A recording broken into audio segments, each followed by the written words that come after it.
Hey guys, I am Dr. Kim Sage. I'm a licensed clinical psychologist. Welcome to my YouTube channel. Thank you so much for joining me. Please consider subscribing and clicking the bell if you want to get notified of when I post new videos. Today's video is really about this very trending concept right now, kind of in some ways focused on this book about emotionally immature parents.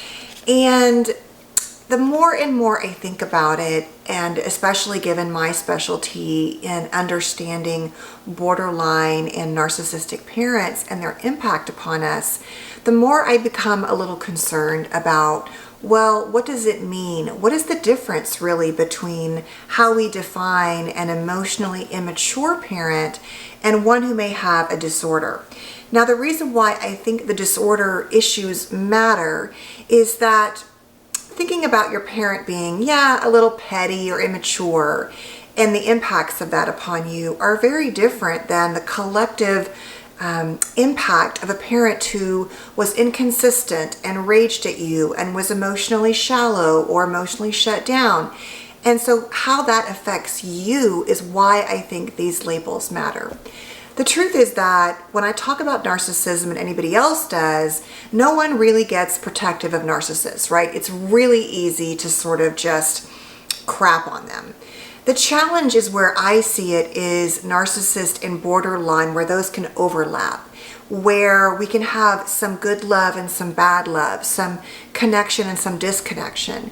And the challenge is that borderline has been so stigmatized and labeled, and even as clinicians, we've been taught that it's just this one thing and that you'll know it when you see it.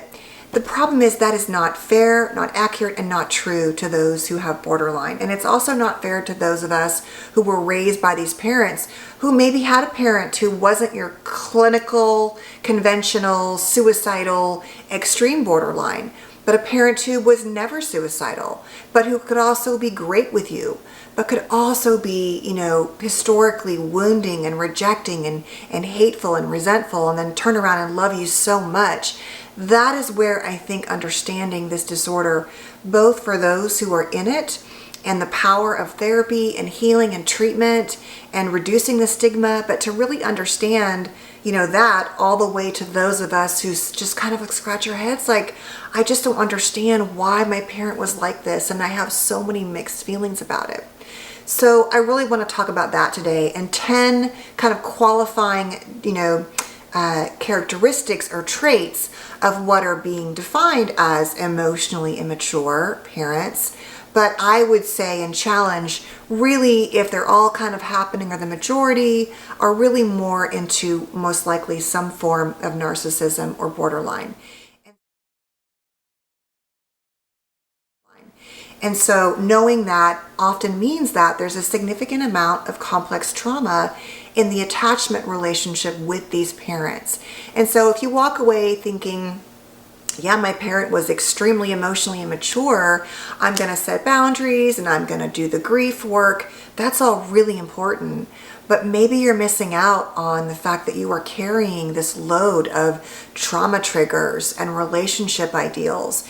And so I just don't think that's enough. So if you're just beginning your journey of understanding your parents and you're not really sure, this is a great place to start a book like this or these kind of concepts, because it really does begin to say, to us, okay, something was not okay. This was, even though it was my normal, this wasn't the ideal. There is no normal or ideal family or parent, but there are some general behaviors that I think all of us could agree are healthier, not perfect, but healthier than others. And so what I'm really, focusing on is helping those of us who we can say, there's a good chance I was raised by a borderline or narcissistic parent, and I'm struggling not only with myself, but with how to deal with them today, or how to deal with their legacy, even if they're not here. As I've said, I am in the midst of creating courses. I'm almost done with several courses. The first course will be a free course on just identifying childhood emotional abuse and neglect from kind of your adult perspective. What does that look like? Because I think it's easy to spot bruises, but not so easy to spot the invisible wounds of childhood emotional neglect and abuse. And then the first course is really going to be about identifying, healing, and dealing with having borderline and or narcissistic parents, and sort of, how to understand that, what it looks like, what those differences and similarities are, because there can be about a 40% overlap, let's say, of narcissism on top of borderline. And then to help you identify the trauma triggers, doing journal work and polyvagal theory, looking at how did this parent affect my nervous system? Because, for example, a parent who was shut down and gave you no empathy or emotionality, like in a narcissistic parent, that affects our body and how we regulate in our relationships. And if we had a parent or who was highly unpredictable, of course we can see rage in both NPD and BPD. That affects our body. So this course is going to identify everything, look at the differences and similarities. It's going to look at our body work and how to heal that. It's going to look at our inner child. I'm going to begin to touch a bit on reparenting, though I'm going to be finishing a course entirely on reparenting in the next month or so. And also I'm creating a course on how to identify your own parenting trauma triggers so that you can parent with your own kids, not from a place of trigger and wound. And so I'm almost done with that one, but I'll probably just release the free course and the narcissistic and borderline parent course first, and then help us understand, really, like I'm saying, everything from journal work. There'll be meditations in there, ways to identify your own triggers and, inner child work. It really is, I think it's just under 100 pages. With every course, I'm creating mini workbooks or workbooks. So I should say a mini workbook in the free course or a mini journal. And then in every course, there will be basically a workbook that goes through everything I talk about, plus exercises, plus tools, plus techniques, plus tips, plus a whole bunch of journal work and things like that. So you can print it and have it all together, and then I'll divide it up with videos in the course. So going on and on, let's get into it. So the top 10 issues that we see when we talk about people that are, emotionally immature, I'm going to go through. But I'm also going to go through each one and talk about, well, what would that look like in a borderline or narcissistic presentation as well. Really quickly, as I go through these, most of you know these because most of you, I think, that watch these videos are pretty savvy, but within the category of narcissism, we have, several different types. But the core of it is the more obvious, grandiose, or the more covert or vulnerable, the kind that is more internalized and victim-y, that is more seen for themselves, but is really the rest of the world doesn't see my greatness and poor me, versus the, really outward caricature, grandiose narcissist. The truth is there's a spectrum there, and people can have a bit of both, right? They can be really cocky at work and outwardly, grandiose, but also very wounded and victim-y in their relationships as parents and things like that. The same is true for borderline. I would say that especially for borderline, there really are a wide range and spectrum of borderline types. And the truth is this, that a lot of the research has been done on the clinical populations, those who were suicidal, inpatient treatment programs, very identifiable borderline. And then we have a whole other part of borderline, I believe, that are those who, and I think one book talks about conventional versus non-conventional, conventional being the very classic, check all the boxes, suicidal, highly, erratic borderline. And then we have the non-conventional, often more the types that I would say that are more in denial, right? It's not their fault. They don't have a disorder. They're just fine. It's everybody else. They have really poor insight, as all of those with, disorders tend to do in terms of personality, but they are often high functioning, right? They might be running corporations, but having really bad relationships, or be sort of like, I was just watching the Reese Witherspoon, The Morning Show, where it's like Jennifer Aniston is this very high functioning person in her job, but very, narcissistic at times in their own relationships with their kids. So remember with borderline that you can have this wide spectrum, and that's why I don't want to stigmatize, but I do want to continue to validate those of us raised by parents like that, because the core is we often think it's our fault. So that is why I don't want you to just read a book like this, which I'm saying is a really good book, But go deeper, go further. If you read this book and you're like, oh wow, there's a lot of qualities in here, there's a very good chance that there's more and that you will need to know more to chart your own healing course. Okay? All right. So the first one is, and I made notes, that parents who are emotionally immature, now these come from this book, but this is kind of the general regard, act from a place of emotions and not facts. They're very feeling based. They kind of, whatever feels right, they just kind of do it and say it and express it. So they're not taking in all of the data of what's going on. Now look, all of us as parents are reactive at times. I am not going to act like that every day when I get triggered by my kids that I'm, hitting the pause button and taking all the facts in. But that would be the ideal, to hit the pause button and take in data. So parents who really struggle with being mature emotionally and developed don't know how to do that, right? They're just reactive all of the time from what they feel. Now, looking at a borderline or narcissist, I would say that would very much be the case.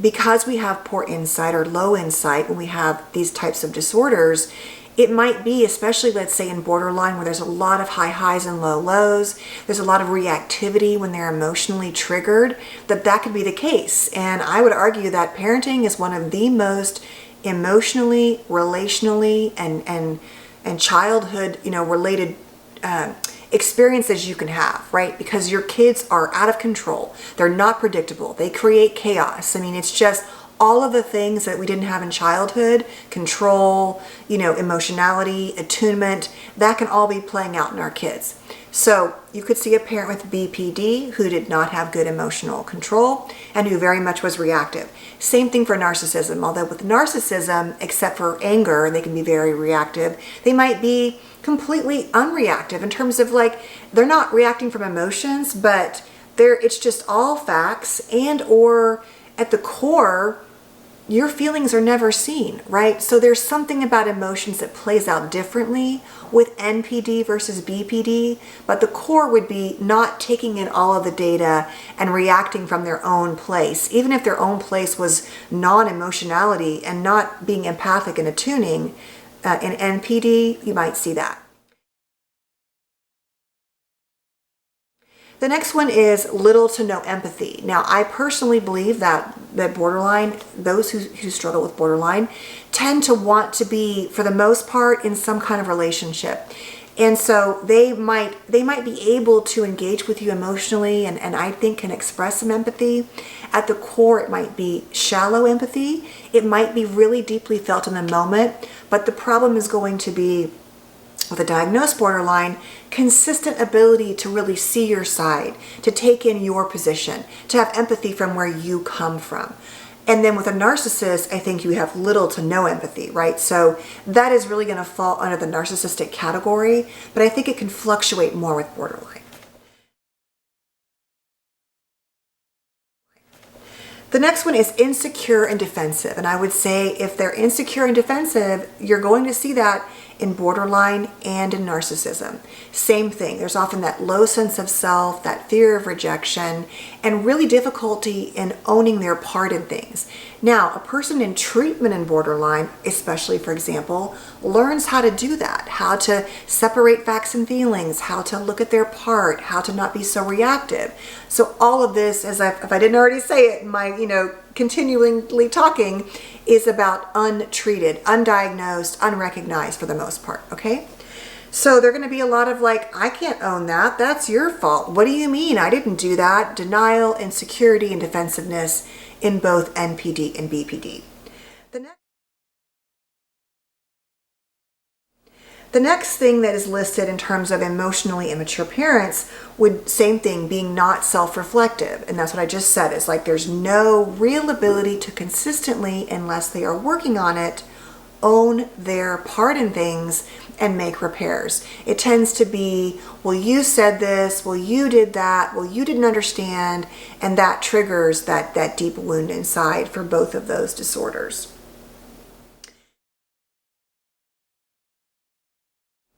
The next one would be center of attention.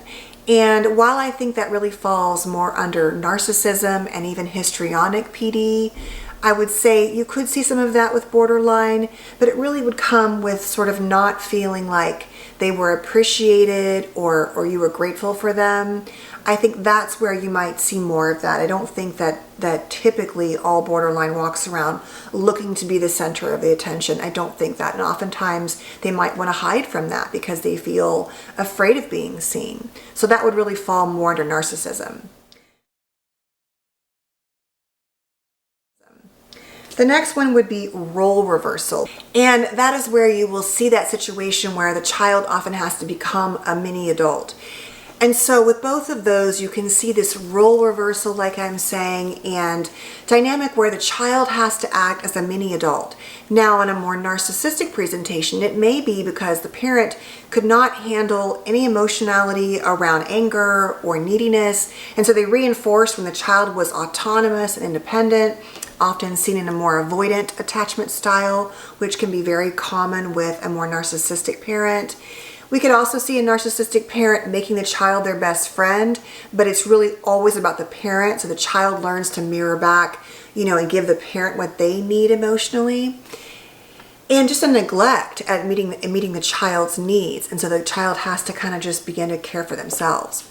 Now, in a borderline presentation, I think what you might see is this creating this emotional partner in the child. And I think it does happen more with, I would say, single parents at times, where there is no one else to buffer. But it would really be a violation of seeing the hierarchy of I'm the parent, you're the child, and it is not your responsibility to manage my emotions.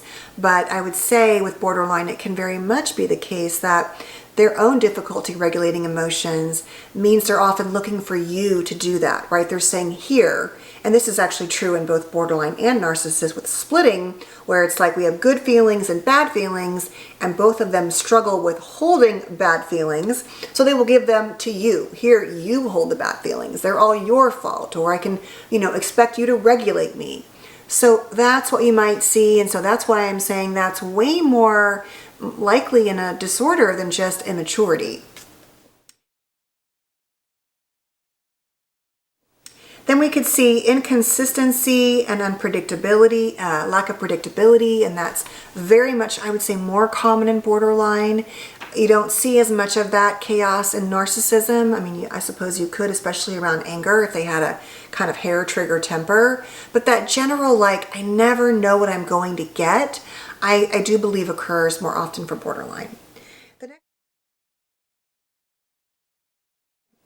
The next one is high sensitivity, and I think both of those, both narcissists and those who struggle with borderline, can be very sensitive, and sort of how they respond to you as a result, as a child, can be very scary, right? It's very clear that they're easily wounded, and then depending upon how they manage their wounds, that could be a scary situation, a fearful situation, like I'm saying, where you want to run and hide, or they project a lot of anger onto you. But the core of that is they're really sensitive. And so there's a lot of walking on eggshells around them as to, so as to not upset them. The next one is often emotionally shut down. And I would say that definitely would go in a more narcissistic dynamic where everything is more contained except for anger. And be difficulty managing intense anger and rage. That, I think, is often very much the case in both borderline and narcissism, though not always, in terms especially of maybe a more internalized narcissist, right, who doesn't say that so much outward, but they put that anger on themselves, or that deep wound. And or there are those who struggle with borderline who don't, whose kids have said, yeah, they checked the other boxes, but I didn't really see that one. I would say that is a more common one. I would say that really difficulty with emotional regulation and relationship instability are the core of borderline. It's just how it plays out, might vary. So you can see from all of those 10, which were basically in this book, defined as emotionally immature, that if you were saying yes to a majority of those, to me it goes so much more beyond that. And like I'm saying, on the one hand, the label doesn't matter. Is it immaturity? Is it lack of development? Is it a disorder? But I truly believe that if you were a child raised by an untreated, undiagnosed, definitely, high criteria meeting borderline or narcissistic parent, there's a very good chance that as a result of their difficulties, you had, a lot of chaotic, unpredictable or wounding or, traumatic childhood experiences that have affected how you see yourself, how you see others, what you expect in relationships, the way you engage, and your trauma triggers. I just think that it's so important to understand. And I do think that, like I've said, especially with borderline, those of us raised by borderline parents, male and female, though the presentations can differ, I think that's the hardest one. And I think that one gets most confused with emotional immaturity, because narcissism means oftentimes we just don't get mirrored. It's very much about them. And that's why I think it's so much more black and white hurtful, right or wrong. It feels very easy to dump on them because you don't get much. But I truly believe that those with borderline who struggle, it's not always bad. And that's what's sad, is that it gets labeled as always bad, and that hurts them because then they can't see themselves as these layered human beings that need help. They just get told they're bad.